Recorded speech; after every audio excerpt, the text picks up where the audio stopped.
পাঁচই আগস্ট পরবর্তী সময় সরকার তো পরিবর্তন হয়েছেই, কিন্তু এর মানে না যে বাহিনীগুলোতে যারা দোষী তারা পরিবর্তন হয়েছে নেসেসারিলি।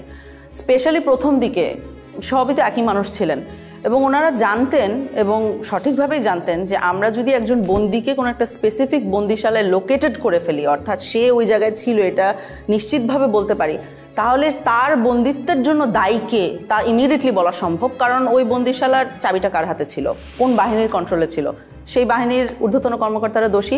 এই ব্যাপারটা যেমন ওনারাও বুঝতে পেরেছেন, আমরাও বুঝতে পেরেছি। এই কারণে 5ই আগস্ট পরবর্তী অত্যন্ত দ্রুততার সাথে প্রচণ্ড লেভেলে এভিডেন্স ডিস্ট্রাকশন হয়। Destruction of evidence is itself a criminal offense. Just মনকে মন কাগজ পুরানো হয় সব জায়গায়, ডিজিএফআই বলেন, র্যাব ইন্টেলিজেন্স বলেন, এনএসআই বলেন, সব জায়গায় এভিডেন্স পুরানো হয়।